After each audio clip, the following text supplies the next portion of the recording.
Hello friends, आज जेटा topic टा निये आलोचना करबो that is very much important topic that how to face an interview. How to face an interview.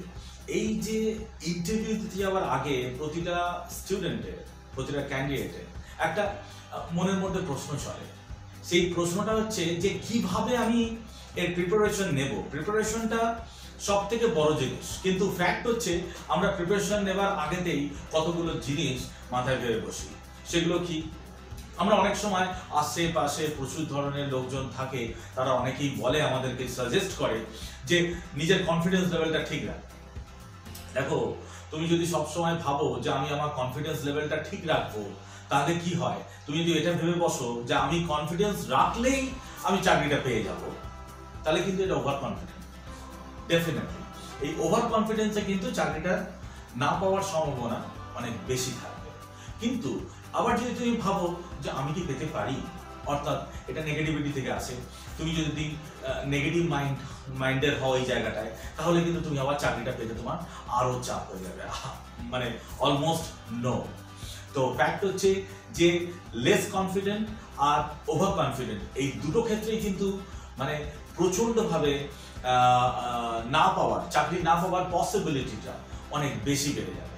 তো সব থেকে আগে যেটা করণীয়, আমি প্রতিটা স্টেপকে আলোচনা করব যে তুমি প্রতিটা স্টেপ যদি ঠিকভাবে ফলো করো বা এই কথাগুলো শুনে যদি যাও, তাহলে তোমার চাকরি পাওয়ার পসিবিলিটিটা অনেক গুণে বেড়ে যাবে। ফার্স্টে আমি তোমাদেরকে বলবো যে তুমি যে সাবজেক্টটা পড়ে এসছো সেই সাবজেক্টটায় ফোকাস দিতে হবে। আগে ওই সাবজেক্টটার সম্বন্ধে জানতে হবে, ওই সাবজেক্টটা ভালো করে পড়ে যেতে হবে। হয়তো তুমি অনেকদিন আগে পড়াশোনা করেছো বা আর্লিয়ার টাইমের যে পড়াশোনাগুলো সেগুলো হয়তো তুমি এখন অনেকটা ভুলে গেছো, তো সেইগুলোকেও একটুখানি ঝালিয়ে নিতে হবে। তারপরে তোমাকে যেতে হবে ইন্টারভিউর জন্য। তো ফ্যাক্ট হচ্ছে প্রথমে তোমাকে তোমার সাবজেক্টটার উপরে ইন্টারভিউর জন্য প্রিপারেশন নিতে হবে, নাম্বার 1। নাম্বার 2 হচ্ছে যে তোমাকে ভাবতে হবে যে সফট স্কিল, অর্থাৎ একটা হার্ড স্কিল হয়, একটা সফট স্কিল হয়। হার্ড স্কিলটা হচ্ছে তোমার সাবজেক্ট, আর সফট স্কিলটা হচ্ছে তোমার কমিউনিকেশন স্কিল, তোমার অ্যাটিটিউড, অর্থাৎ তুমি কেমন করে দাঁড়াবে, কেমন করে বসবে, কেমন করে চলবে, কেমন করে তোমার পোস্চার হবে, কেমন করে তোমার শেভারিংস হবে, কেমন করে তোমার হ্যান্ড মুভমেন্টস হবে, কেমন করে তোমার নোডিংস হবে, এই জিনিসগুলো মধ্যে থাকে। তো এই জিনিসগুলো তোমাকে তোমার অ্যাটিটিউডটাকে রিভিল করবে। তো এই অ্যাটিটিউডকে রিভিল করার জন্য সেই জায়গাগুলোকে তোমাকে আগে প্রিপারেশন নিতে হবে, নিয়ে তারপরে তোমাকে যেতে হবে। কেমন করে বসতে হবে, চলতে হবে, এর উপরে আমি আরো অনেক ভিডিও দেব, যে ভিডিওগুলো সেশন 1, সেশন 2, সেশন 3 এইভাবে আসবে। সেগুলো যদি তোমরা ফলো করো তাহলে তোমরা জানতে পারবে।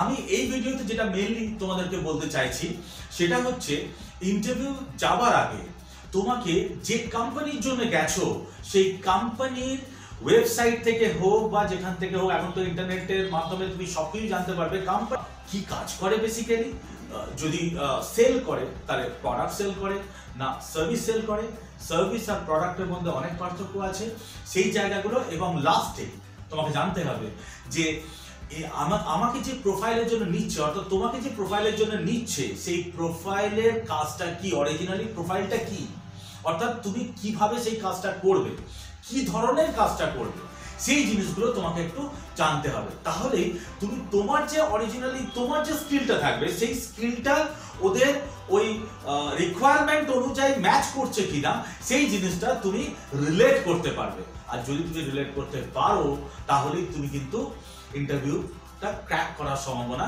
অনেক তোমার ক্ষেত্রে বেড়ে যাবে। প্রথমে আমি একটা কথা বলি, যখন তুমি ইন্টারভিউ হলে ঢুকছো, অনেক সময় কি হয়, আমাদের স্টুডেন্টরা অনেক সময় বলে যে একটা কোয়েশ্চেন করলো যে টেল সামথিং অ্যাবাউট ইয়োরসেলফ, হয়তো তোমাকে বললো তুমি টেল সামথিং অ্যাবাউট ইয়োরসেলফ বলে my name is Prasun Banerjee and I am this বলে তুমি শেষ করে দিলে। এবার তারপরেতেই কিন্তু ইন্টারভিউয়ার বলে দিলে okay thank you very much, you may go right now, just if you'll get selected I will call you back. তো ফ্যাক্ট হচ্ছে তুমি বাইরে এসে লোকের সঙ্গে আলোচনা করছো, হয়তো যে আমাকে মাত্র একটা কোয়েশ্চেন করলো আমাকে ছাড়িয়ে দিল, তার মানে নিশ্চয়ই এরা পয়সা নিয়ে হয়তো এদের এখানেতে লোকদেরকে রিক্রুট করছে। তা কিন্তু ব্যাপারটা নয়।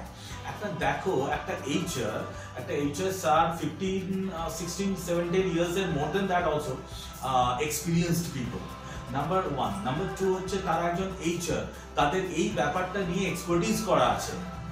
শুধু তাই নয়, তাদের এক্সপিরিয়েন্স এক্সপার্টিস সব মিলিয়ে তুমি স্টার্ট করতে আরম্ভ করলে, তুমি যখন তুমি কথা বলতে স্টার্ট করবে না, তখনই ও বুঝে যাবে যে এ আমার প্রোফাইলের জন্য ফিট কিনা।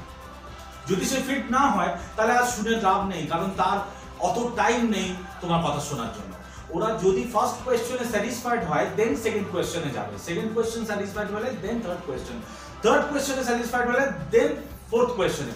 এবার ধরো তুমি ফিফথ কোয়েশ্চনে গিয়ে কিছু একটা আনসার দিলে যে আনসারটা খুব কনফিউশনারি আনসার, অর্থাৎ তার মানে এইচআর কে একটু কনফিউজ করলো যে ছেলেটা সত্যি করে ফিট কিনা, কিন্তু সে তখন কিন্তু একটা 6 নম্বর কোয়েশ্চেন করবে সেই কনফিউশনটাকে দূর করার জন্য।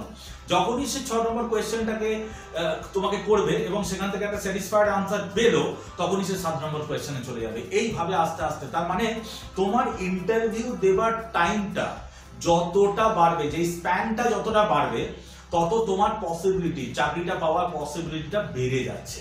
এটা তোমাকে মাথায় রেখে চলতে হবে। তুমি যদি এইভাবে প্রিপেয়ার্ড হয়ে তারপরে যাও, তার মানে তোমার সাবজেক্টের উপর ফোকাস এবং কোম্পানি সম্বন্ধে জেনে, যদি দুটো নিয়ে যদি তুমি একসাথে যাও, তাহলে আমি বলবো তোমার চাকরি দেওয়ার পসিবিলিটিস বেড়ে যাবে। তারপর যদি তোমার চাকরি না হয়, তাহলে জানবে যে এটা কোম্পানি ব্যাড লাগছিল। কারণ হচ্ছে তুমি প্রিপারেশন নিয়ে গেছো, তুমি কোম্পানি সম্বন্ধে জেনে গেছো, তোমার স্কিল নিয়ে গেছো, সবকিছু করেছো ওখানে, কিন্তু কোম্পানি তোমাকে নেয়নি। আমার মনে হয় এটা কোম্পানি ব্যাড লাগছিল। কিন্তু ফ্যাক্ট হচ্ছে, একটা কথা আমি বলবো যে এইটা থেকে তোমার একটা লাভ হবে, যেটা হচ্ছে তোমার একটা এক্সপিরিয়েন্স হবে, যে এক্সপিরিয়েন্সটা থেকে তুমি শিক্ষা নেবে যে কোনটা তোমার ভুল হয়েছিল, সেই জিনিসটা নেক্সট ইন্টারভিউতে আর তুমি করবে না। এরপর আমি যেটা বলতে চলেছি সেটা হচ্ছে, দেখো কতগুলো কোয়েশ্চেন, যদি তুমি কোম্পানির রিকোয়ারমেন্ট কি এটা জানতে পারো, তাহলে কতগুলো কোয়েশ্চেন তুমি পাবে, মানে প্রচুর কোয়েশ্চেন পাবে, হয়তো কমও পেতে পারো, বেশিও পেতে পারো, কিন্তু যে কোয়েশ্চেনগুলো পাবে সেই কোয়েশ্চেনগুলো তুমি ওই রিকোয়ারমেন্টকে রিলেট করাতে পারো। কিরকম, আমি একটা ছোট্ট এক্সাম্পল দিই। যেমন ধরো, যদি তোমাকে বলে হোয়াট ইজ ইউর হবি, এখন তুমি যদি মার্কেটিং এ জবের জন্য চাও, তাহলে তুমি কি আনসার দেবে? আনসারটা এইভাবে দেওয়া উচিত, তুমি যদি watching cricket, listening to music, marketing এর জবের জন্য গেছো, মানে এটা ভাবতে হবে তোমাকে, তুমি মার্কেটিং এর জবের জন্য গেছো, তাহলে সেখানে তোমাকে বলা উচিত কি, I like extensive travelling, I like to travel from one place to another place.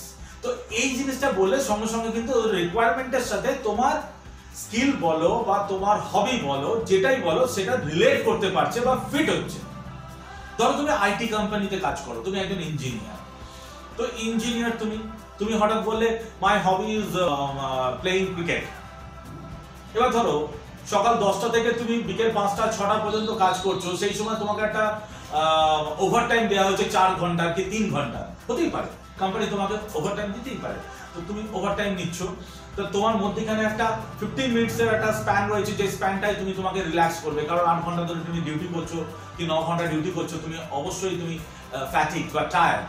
তো সেক্ষেত্রে তোমাকে একটা রিল্যাক্সেশন জন্য একটা স্প্যান তোমাকে দিয়েছে 15 মিনিটসের। সেই 15 মিনিটসে তুমি কি করবে? ক্রিকেট খেলতে যাবে? সেটা সম্ভব নয়। তাহলে তোমায় কি করতে হবে? এমন কোনো একটা কথা বলতে হবে, যে কি এমন ধরনের কথা বলতে হবে যেটা হচ্ছে, তুমি বলবে যে I like to listen music, আর সফট মিউজিক। যদি সফট মিউজিক বলো, দেখো জিনিসটা কত ইজি, এই সফট মিউজিক বা মিউজিক এটা খুব অ্যাভেলেবেল, ইজি অ্যাভেলেবেল। এই ধরনের অনেক কোয়েশ্চেন থাকবে, যে কোয়েশ্চেনগুলোতে তুমি বোঝাতে পারবে যে হ্যাঁ আমি আপনার কোম্পানির জন্য ফিট। সেইখান থেকেই কোম্পানিতে তোমার চাকরির পসিবিলিটিটা, পাওয়ার পসিবিলিটিটা অনেক গুণে বেড়ে যাবে। আজকের জন্য এইটুকুই। Thank you very much, have a nice day. খুব ভালো থাকো, সুস্থ থাকো, আর পড়াশোনা খুব ভালো করে ফোকাস করে তারপরে ইন্টারভিউ